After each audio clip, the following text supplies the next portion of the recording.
Hi there, this is Wesley Critchfield, producer of Club 40 Audio. We want you to get right into our latest story, GALE from the Factory, so we're going to keep the preliminaries short and sweet. We wanted to let you know that all of our episodes are available on Bandcamp for $1 or pay what you like. With this episode, you're going to get a special feature because I suffer from something known as Peter Jackson-itis. In other words, I have no idea where I should edit, what I should cut, and so on like that, and I just keep writing. So for YouTube, we have edited this story down some, but if you would like to hear the original story in its entirety as I conceived it, you can go to club40audio.bandcamp.com and download that for $1 or more, pay what you like. There will also be some special bonus features on that version that have audio of me explaining where the story came from and some bloopers. We'll also have this version of the track available without any bonus features, so you can get it exactly as you're hearing it here on YouTube without this opening narration. So that'll be a special little bonus feature for you. And don't forget to visit us and like us on Facebook. That's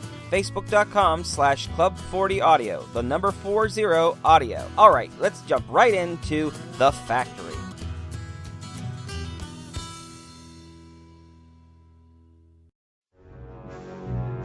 Club 40 Audio presents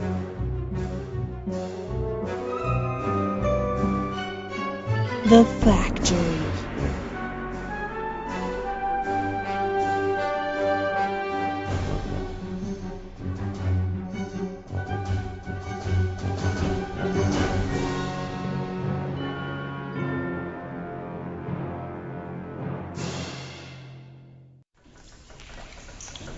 Oh, you've come back again, have you? You just couldn't stay away. I had a feeling we'd be seeing you. After all, the last time you were here, you had barely begun to look around at our marvelous facility, let alone examine our products. Please, come this way, there's more to see. Oh, so much more. You know, the factory has been here as long as anyone can remember, producing all manner of priceless items. Some of them are original creations, while others might seem like common items, but they are all made with our special touch. Oh yes, you've noticed the antique writing desk? Yes, it is one of our most prized possessions, one of the first items here, and as with so many of our objects, there is a trick to this one. Let me show you. Turn this bit of mounting here, press on this nub, and rotate the inkwell ever so slightly with the left hand. Well, well, what do we have here? The handwritten journal of George Travers of Tarrytown, New York, Esquire. Oh, my. It would seem from the numbers here that this diary was meant to remain quite the secret. I'm sure he wouldn't have wanted this to fall into enemy hands, especially once he began his political career. I think you may find this passage particularly interesting. December 9th, 1787. Not a fruitful day. I rode in town with the intent of visiting Addison Deeds, the last of the men on the board whom I should need to convince of my sincere desire to claim the position of mayor in the next year's election. The 4 other members of the board were quite receptive of my generous donations. But when I arrived at his house, neither he nor his... George, are you out there? George, I need your help! George! Neither he nor his wife were at home. I have no doubt that he will likewise be receptive of my... George! Blast it all!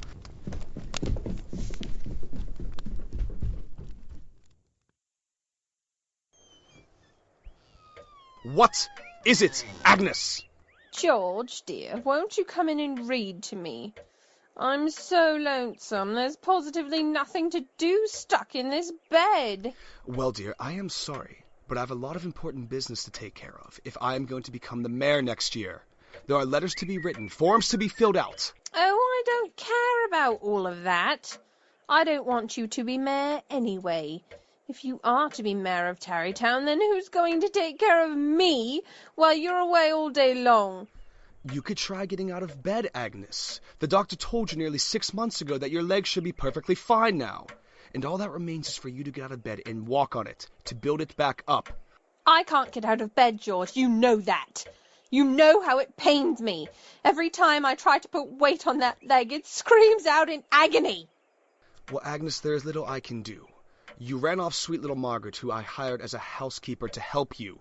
I didn't like the way she looked at my mother's fine silver. I think she was planning to steal it, to take it for her own. How could you possibly know how she looked at the silver? It's kept in the dining hall, and you haven't left this room in nearly 2 months. Don't be ridiculous, George. Of course I've left this room. I spent nearly every day for a week sitting on the terrace. Margaret helped me out there, and then she brought me my breakfast, and that's when I saw her looking at it. I won't have thieves in my house, George. I won't stand for it. And what was wrong with the other 3 housekeepers you fired in the last year? I'm not going through all that again with you, George. I told you why each one of them had to go. You just can't get good help these days. All these young people have in mind is their own advancement.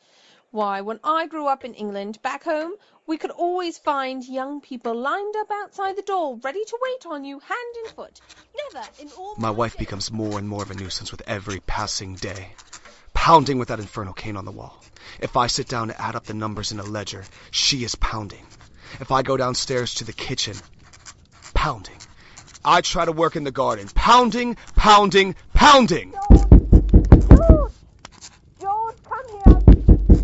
All hours of the day and night she demands my attention. Even now as I sit here at my desk, I can hear the rap of her cane against the wall. George, come here. I want to see you. I want to see you right now. The noise and vibration of that pounding echoes and resounds in my brain. The pounding seems to grow louder and still more loud. Let her pound. Let her pound a hole in the wall. Let her pound until she brings the whole house down on our heads. Let her pound forever. I shall not answer, for I know that if I do, I will kill her. December 19th, 1787. In the spring, I plan to begin my campaign for mayor of Tarrytown. Once all the town council members have been persuaded, my election will be assured. But for the sake of appearances, it would be good to launch a proper campaign. Though I regret the extra expenditures, the benefits will far outweigh whatever financial discomfiture I may suffer at the moment. My wife, Agnes, is constantly compelling me not to run. I'm sure that she fears when I have won the office that there will be no one to care for her. George? Yes, dear? I forgot to mention an old school friend of mine will be coming from Virginia to stay for a month. Her name is GALE. Very good. I'm glad you have someone to keep you company. Do you want to know how we met, George? Of course I do. Go on, Agnes. It was at Miss Swire's finishing school for girls. The two of us, GALE and I, were fast friends. Now from the all she start. can talk about is We her would laugh and wonderful play together for experiences with hours the on end. cheerful We GALE. passed For 3 notes straight through days, class it's while all we she's played talked basketball. about. GALE did Sometimes this we and had GALE some did manners, that. twisted And while I braids. will admit it has been a nice change in our conversation from her usual, constant nagging, this subject also has begun to wear upon my nerves. There is something in Agnes's eyes when she speaks of GALE, something that used to be there when we were young and our romance was new, a light and perhaps love that I have not seen there since our courtship, and certainly not since the accident that made her an invalid. Seeing that light there might have been a comfort, but instead, there is something about it that makes me mad. To think of it. And then there was the time the frog jumped out of the salad bowl and nearly frightened the poor teacher to death. It was glorious. And then there was the time... Agnes, I regret to inform you that there will be no time in my schedule for you to have any friends over. You will write to GALE and inform her that she is not to come next month or any time in the foreseeable future. George! Why? What's happened? Why can she not come here? I forbid it. She is not to enter this house. Do you understand me? If she comes here, I will throw her out. Now, let's have no more discussion about it. But why, George? Not one more word, Agnes. She does not set foot in this house. I'm not quite sure why I feel so strongly about this. Perhaps it is that I desire my wife's affection to be directed at me, and me alone. Or perhaps it is this indefinable sense of dread that I feel at that woman entering my house. As though, if she were to come here, I would be set off on some irrevocable path toward an inexorable doom. January 3rd, 1788. Who does that woman think she is? In spite of my direct instructions that GALE was never to come here, never to darken my doorstep, GALE has indeed come to my home. Oh, hello. Hello. Yes, can I help you? Mr. Travers, I presume? I'm Gale. GALE? Yes, Agnes's old schoolmate. I don't suppose she told you about me. Oh, I hope I'm not unexpected. That would be simply dreadful. Oh, yes, GALE, of course. Come in. Agnes mentioned you were coming, of course. I simply forgot. It's still quite early in the morning for me, and I did not rest well last night. I'm terribly sorry to have wakened you. If I had but known, I would have... No, that's quite all right. I'm glad you came. Agnes has so been looking forward to your visit. Give me a moment. I'll see if she's ready to receive you. Poor thing has been sleeping downstairs ever since the accident.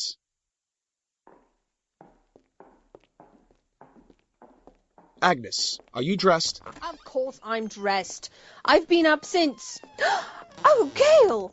My dear sweet girl! Hello, Agnes. It's so good to see you again. Come. Sit here on the end of my bed and tell me all about your trip. Well, it was simply dreadful. I had to travel over hills and bumpy roads. Oh, but you should have seen the scenery. You should have seen the... While my wife's disobedience is upsetting to say the least, and must be dealt with, I am glad of GALE's arrival. First and foremost, it will be a distraction to the attentions of my wife, and perhaps I will be able to get some work done in peace. GALE is a lovely woman with piercing sky blue eyes and long flowing hair dark as the night sky. It was as though some rare and radiant angel stood upon my doorstep when I saw her there in the morning light. What a lovely wife she will make one day. For someone.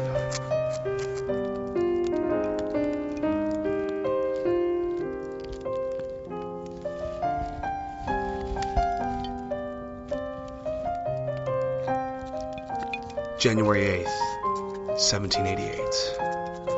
I do not know how much longer I can be expected to endure this.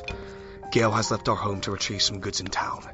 She will be away for a few days and is expected to return Friday morning. My wife had been showing signs of improvement.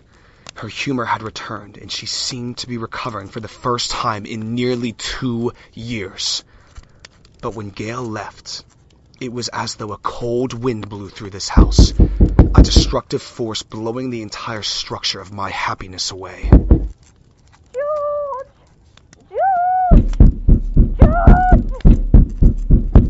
Oh, that infernal cane! That pounding day and night. I can stand it no longer. My wife must be silenced. It must be done, and I must be the one to do it. I must put an end to her misery and my own. I will do it tonight. Yes, tonight. GALE will be out of the house and the servants will be in their quarters. No man can endure this as long as I have without going completely mad. Even as I pen these words, I can feel my mind leaving me. Tonight I will commit the deed, and for what I feel I must do. May God have mercy on my soul.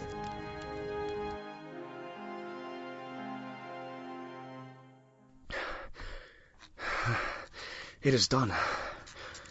I have put an end to her misery and mine as well. It was easier than I could have ever imagined it to be. And I enjoyed it. God help me, I enjoyed it. No longer will she demand my every moment, my every waking hour. For hers are at an end. There was only one complication. It was quite pleasant. There was a chapel we stopped at. To water the horses, I think, was the reason. I was too busy looking around. You made it sound so dreadful. GALE, you're back. I thought you'd be in town for the next few days. So did I, Mr. Travers, but my packages came in yesterday, a day ahead of time, and a young man in town offered me a ride back here, so it all worked out splendidly. Ah, yes. Very good. What young man was this? Oh, his name is Morgan Duval, a simply marvelous young man, and so handsome. I was just telling Agnes about him. Yes, George. And Gale tells me that he has political aspirations, much like yours. He wants to see Tarrytown made a respectable village. You might even be able to cease your campaign and let him take over. Wouldn't that be wonderful, George? Then you could spend more time at home. Yes. Wouldn't that be splendid? You never told me your husband was running for mayor, Agnes. I'm so sorry, Mr. Travers. I never would have mentioned it if I... Oh, think nothing of it, Gale. George isn't serious about running for mayor anyway. He only talked to a few people in the community about it. I don't believe George has the ambition necessary to hold a political office. He's far too flighty, never finishes anything he starts. He can't even take care of me properly. How on earth could he take care of an entire town and its contributaries? That's hardly complimentary to your husband, Agnes. Mr. Travers, I'm so... That's quite all right. Agnes likes her little joke. Joke.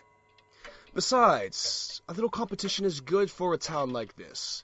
No one really likes to run unopposed, otherwise the victory would be hollow. That's a fine attitude to have about it, Mr. Travers. But I'm sure you'll win. Mr. Duval is a young man, and though he has a lot of bold ideas, I'm sure a man of your years and wisdom will easily sway the masses. Tarrytown hardly has masses, but all the same, I thank you. Tarrytown? That for Tarrytown? That was the final straw. The last insult I could bear from that woman. Not enough to take my youth and vitality from me. Not enough to demand my full attention on the smallest of details and pettiness. Now she ventures upon pure, undiluted insult in front of others. Had I not already been set upon this course, I most certainly would have been after that.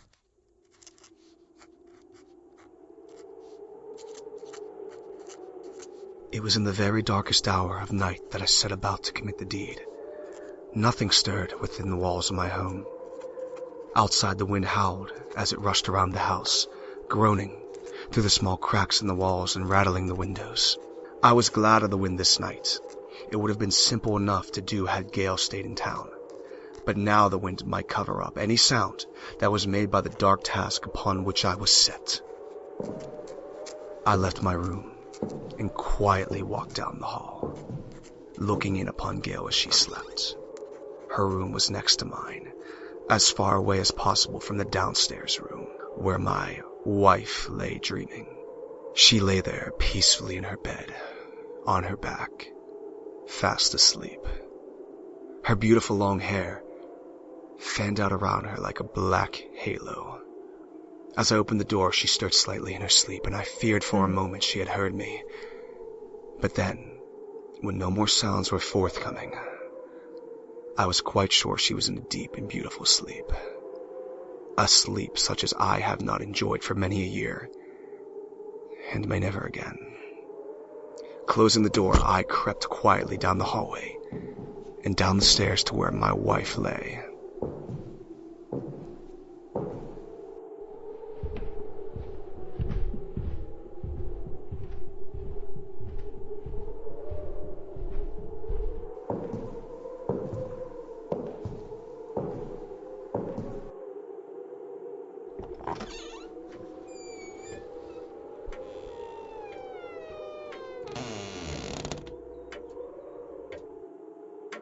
George!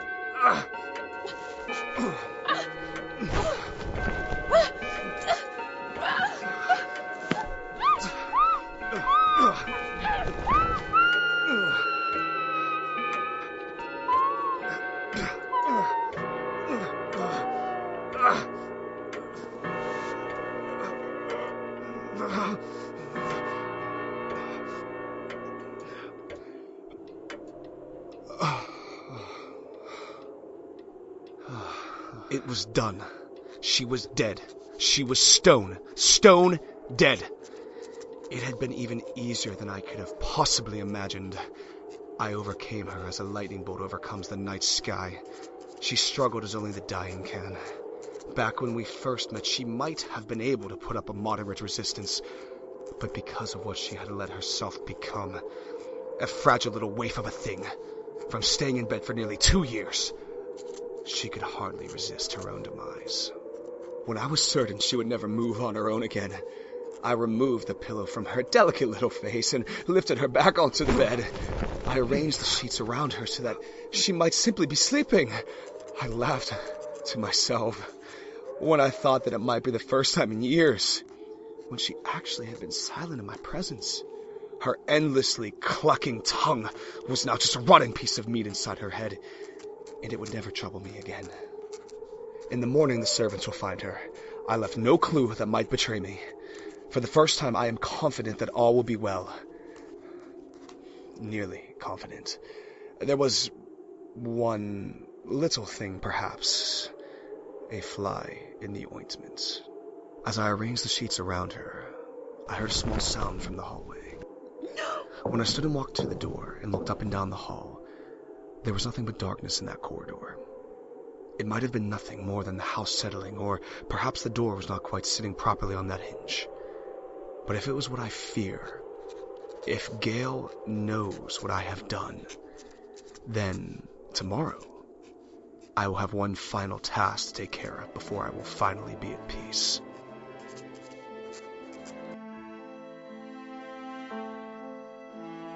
Good morning, Mr. Travers. GALE, darling girl, how many times must I tell you to call me George? That's very kind of you, but I think I like Mr. Travers better. Oh, is Agnes awake? I don't imagine that she is. We would have certainly heard from her by now if she was.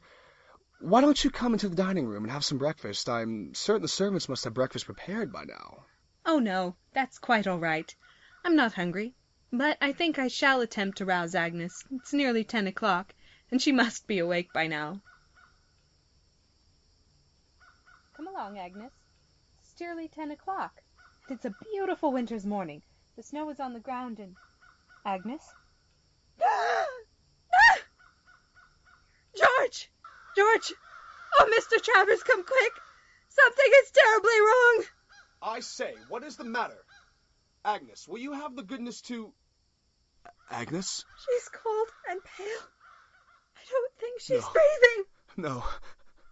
Agnes, wake up. Oh, no, Agnes, no. No, oh, God, no. No, Agnes, no, wake up. Oh, God, Agnes, oh, no.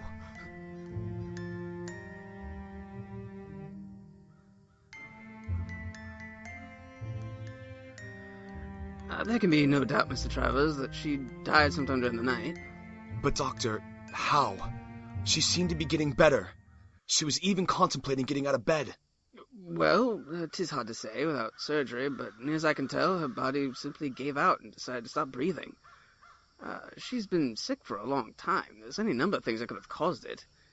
If you'd like, I could take her back to my office and, No, that's quite unnecessary. What's done is done. I won't have my wife's body abused like that. Quite right. I agree it would serve little purpose at this juncture. I suppose you'd be wanting to have a service and all. No point. She didn't have any family but me, and as far as I know, GALE was her only friend. I'll keep the body in the ice house until the ground thaws, then the servants and I will bury her. Thank you, Doctor. Is there anything that I... Oh, no. You don't owe me a cent, my boy. I'd never charge for this sort of thing. You're enough pain as it is. I'll see myself out. Thank you, Doctor. GALE? Yes. Yes, Mr. Travers. I won't be able to bury my wife. The ground, it's too hard. Now that the winter has truly set in, the ground won't be soft enough until, at least April, perhaps even May. And I think it would be best if you went home until then. You need to be around family in a moment like this. And if you stay here, even with the servants, well, people might think... Yes. Yes, of course, Mr. Travers, I understand. Good. You're a good woman, Miss GALE. And if you would like to come back in April or May, we can have a nice little ceremony for her. But I think it would be best if you gathered your things together and I took you into town. And of course, I'll pay your way home. That's frightfully decent of you, Mr. Travers, and I thank you.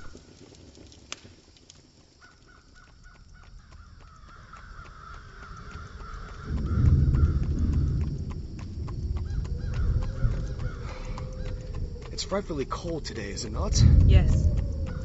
Yes, it is. I do wish it would warm.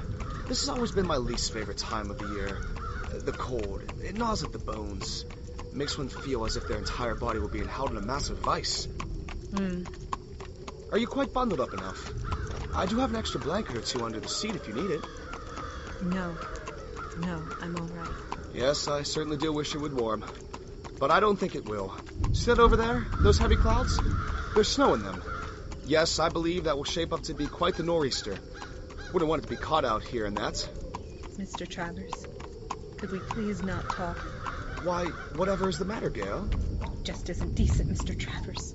You talking so casually after what's happened. Why? What's happened? Oh, you mean my wife? Yes. I must admit, it struck me quite hard this morning when you found her. But after all, my dear, she had been sick for quite some time and, well, these things happen.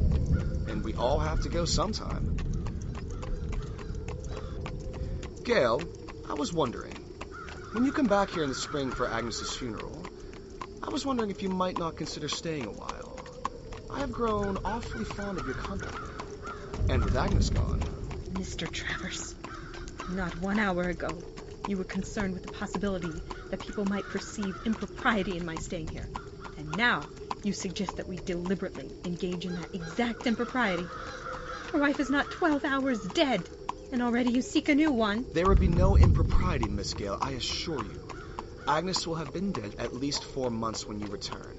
And once she's in the ground, there's not a man alive who could blame another for seeking solace. And what happens if I become sick, or I cease to amuse you? Will you ban me to some far corner of the house? Will you come creeping into my room in the dead of night? Will you...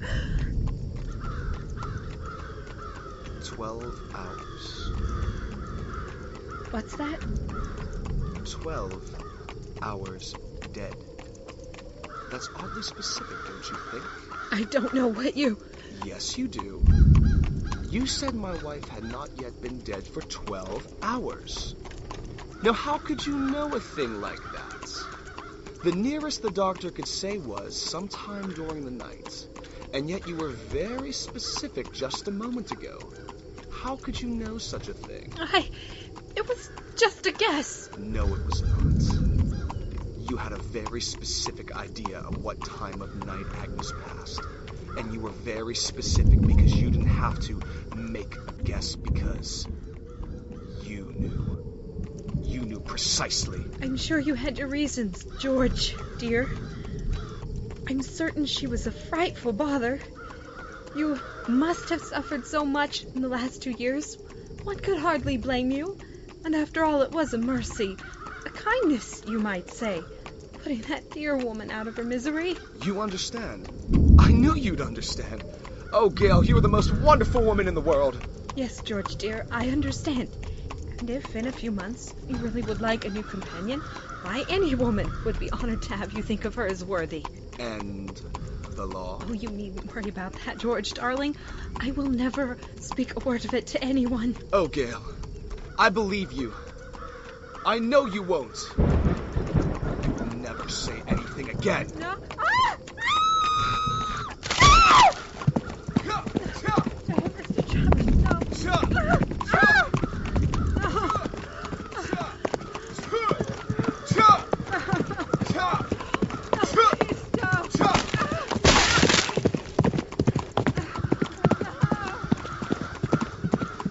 After I'd run her down with the cart, I turned the horses around once again to see the results of my handiwork. She lay there in the road, stock still, not even human anymore. Simply a lifeless thing, like any other animal crushed along the road. The body trampled by horses' hooves, and her left leg and arm bent in the wrong places, and at odd angles, where the cart had crushed them, was motionless. Goodbye, Gale. I'm sorry, my dear. You would have made a lovely wife. I might have run her down just once more to make certain my work was complete. But as I looked at the sky, I judged I had just enough time to get back to the house before the storm arrived. And after all, who would want to be caught out in such a storm when they could be warmed by the fire?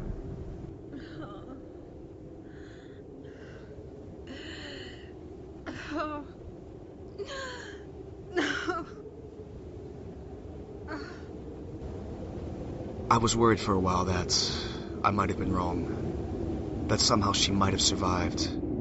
But now, even if that were true, I have nothing to fear. The night is so bitterly cold and the snow is falling. No human being could survive the exposure left outside on such a night. And she was miles from shelter. I know she's dead. I know it, as surely as I know that one day I must pay for what I have done. What a wonderful wife she would have been.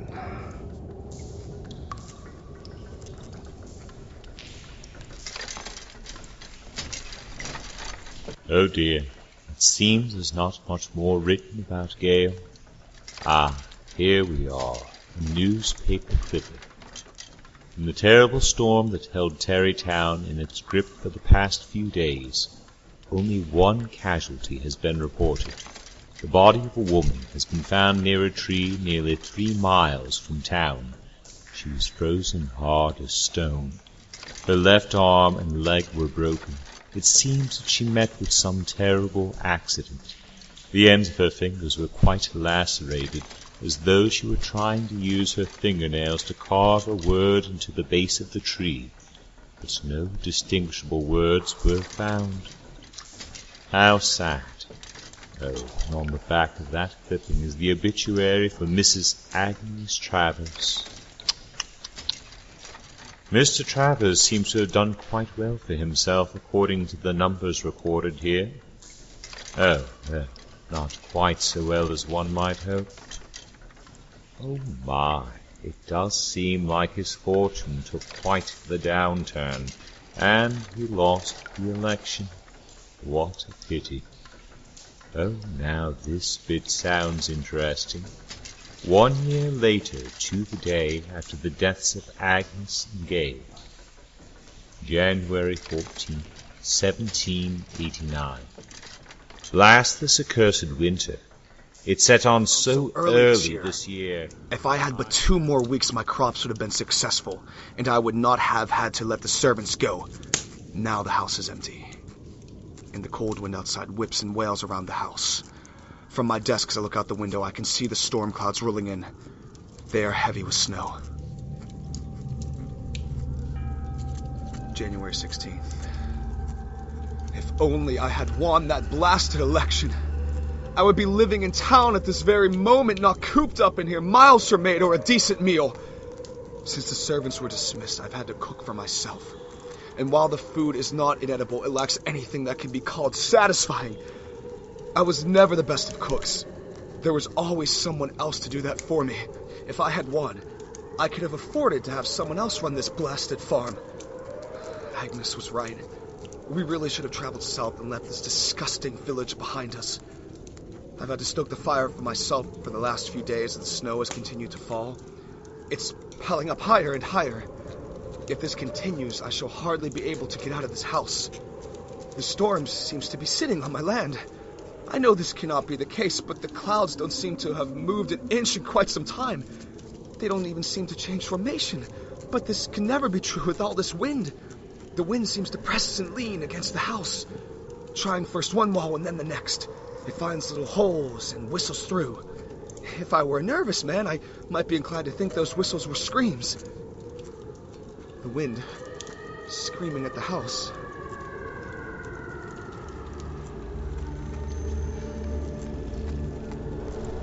January 18th. Can it be that my retribution is coming? I have not slept for days. The sound of wind screaming in the night is constant.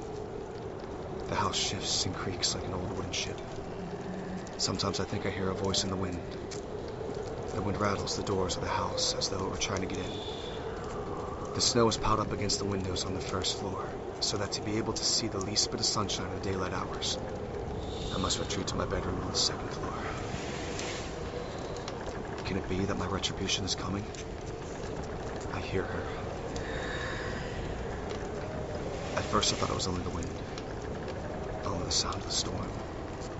But now more and more I hear it. Has Agnes returned? Has she come back to haunt me? Does she now want the house that she so hated in life? If only I could get out of here. She could have it all, for good and all. Have I not suffered here enough? I have been driven to the edge of insanity with the pounding of her infernal cane, and now even in death she will not let me rest. Last night I heard it clearly. The wind pounded against the house, and I heard her voice. Not the wind this time, but her voice, accusing me, calling me murderer. Have I not suffered enough? I have suffered that guilt that only comes with taking a human life. I have lost everything. My wife, my servants, my home. The election, oh, that blasted election. Why? Why could that old fool Addison Deeds not accept my offer? Bound by old notions of morality and just cause. He could have had so much money from the town coffers. But instead he goes behind my back and throws his support behind that young upstart, Morgan Duval. And now he has the money and power that ought to have been mine. Could I not have a moment's peace?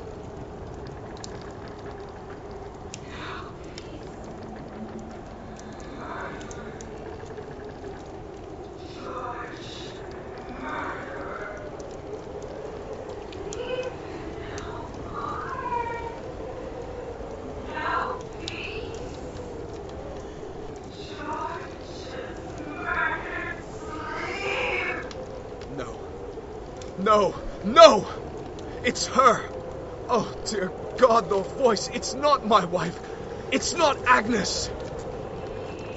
It's the voice of GALE.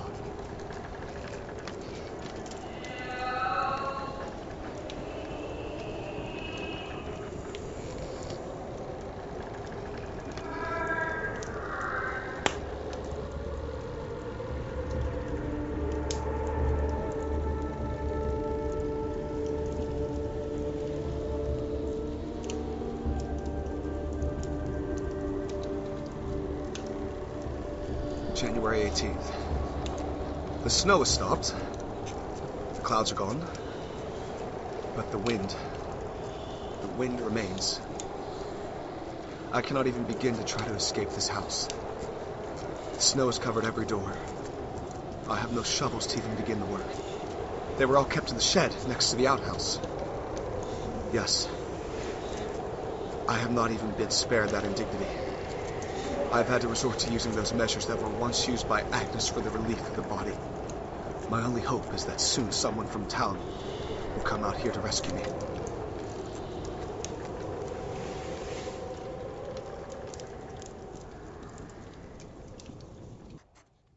January 18th, night, 8 o'clock. The wind has stopped. God and the angels be praised. As I sit at my desk for the first time in days, I can see the stars. The beautiful stars. And the moon is so bright. It glints down on the undisturbed snow and displays a panorama of white. If it were not a sea of death that holds me in this house, I might even call it beautiful too. What is that? Out on the snow. It's a person. I'm saved. I am saved. I have seen my salvation. There is someone out there on that moor of snow. And they have seen me. They cannot have failed to see the light in my window. Help will be coming soon. Indeed, I can see them even more clear now as they approach. It's a woman. A woman with long, dark hair that glistens in the moonlight. And flows naturally in the wind. She's walking on top of the snow, as though she were not even there, not leaving so much as a footprint behind. No. Oh God, She's getting closer. Closer. I can see her face. She's walking right up to my window. My second-floor window. No eyes. No eyes. She's pale. Oh, so pale. She is standing at the window. She seems to flicker in the moonlight, as though she were composed of nothing but the wind-blown snow. There one moment and gone the next, and back again. Back again. So thin. So ghastly pale. I feel that I must try to speak to her. Gale? Gale? No! No! No! No!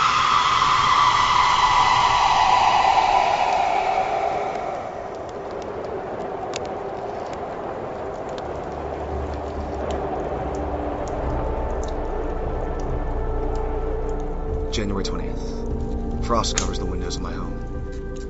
In each of them, I see scenes, pictures of the past. They seem to play out in moving ice before me, a magic lantern show of horrors. In my wife's room downstairs, I see Agnes and I talking. Then the arrival of Gale. I hope I'm not unexpected. And finally, the murder of my wife. I see myself in the frost, which seems to move ever so slightly as I struggle to hold a pillow over her face.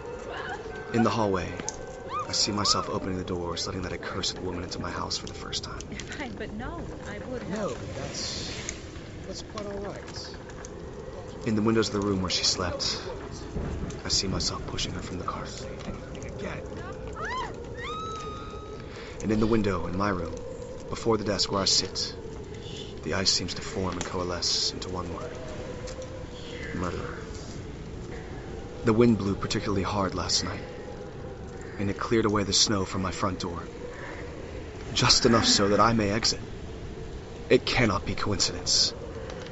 I know what it means. I know what she wants. This may be the last time I write in this diary. I can stand it no longer. I must silence her. If I die, so be it. I have suffered more than criminals who have committed worse crimes than mine. I will place this journal in the secret side panel of this desk, as I always have. Walk to the door, and go out into the storm. Either way, I will find her, or she will find me. No matter what the outcome, this haunting will be ended tonight. Because of my wife and Gale, I've lost everything. I've wasted all that money and time trying to buy my way into a political office. And now I have no money, no office, and no family. The weight of this burden will sink me lower than the grave, and I shall fall into hell.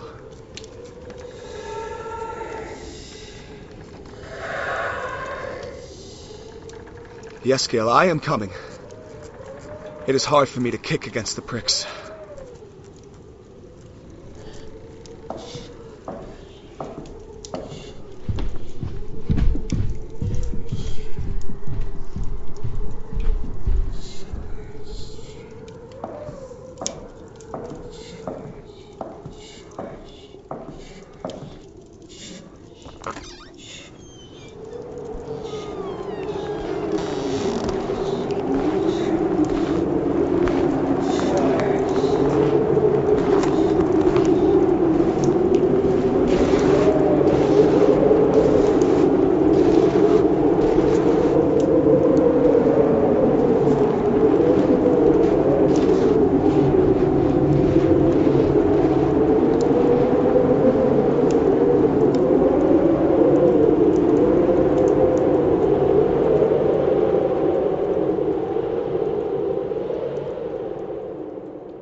Say there, Doctor, how are you? Why don't you come over here and have a drink of whiskey? I believe I shall. I need one after what I've seen today. Yeah? What's that? Well, you know George Travers. He ran for mayor back in November. Yeah, I knowed him. Can't say as I was so fond of him. What about him? He's dead. Dead, you say? Yep. Stone dead. Found him up by that same tree where we found that woman about a year ago. Yeah. Sitting right under it. Just like she was. Only his arm and leg weren't broken. Seems the blame fool got a case of cabin fever. Stumbled out in the snow and walked near 10 miles before he got to that tree, and there he died. But that isn't the strange thing. No? No. I went out to his house after we got him on the cart. Now, we've had a pretty good snow here, I won't deny it. But I think if you took all the snow that's fallen here in the last month and stacked it around his house, there wouldn't have been half as much as there was. The doors and the windows and everything covered in snow to the second story. I'm not even sure how he got out. But that's not the strangest thing of all. Well, what was the strangest? When I was coming back, I passed by that same old tree again. And while I never saw it before, when I looked at it from just the right angle, I thought you could see what wood that woman was trying to carve into the tree when she died last year. And what was that? Murderer. The word was murderer.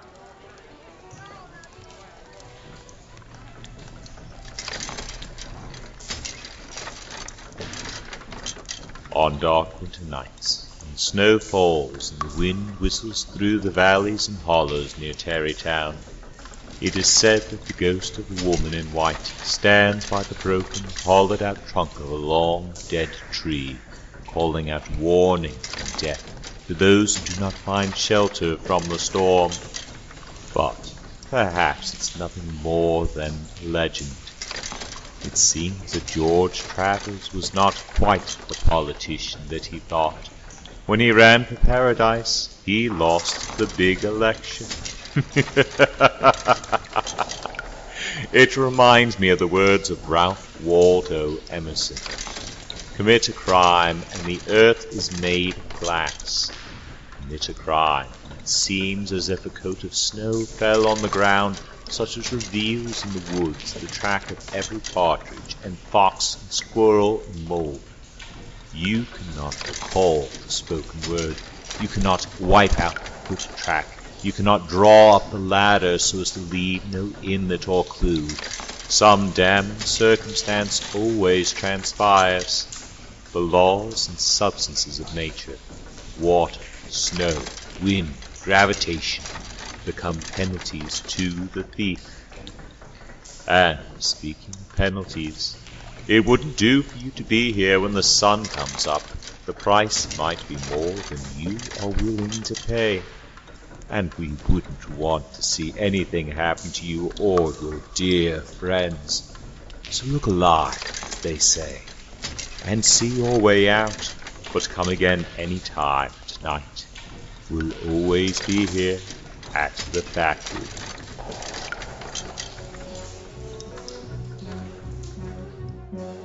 You have been listening to The Factory. Gale was an original play written for The Factory by Wesley Critchfield based on his short story. Head in the cast were Rebecca Sylvester as Agnes, Josh Marmony as the Doctor, Wesley Critchfield as Addison Deeds, Kendra Akers as Gale, with Rick Spavera as George Travers and Sean Dugan as the Toymaker. Produced, edited, and directed by Wesley Critchfield. All music used in this program is public domain and available from YouTube's audio resource and does not require accreditation. Produced by Wesley Critchfield. Please visit us on the web at www.facebook.com/club40audio. That's www.facebook.com/club40audio. The Factory is a presentation of Club 40 Audio.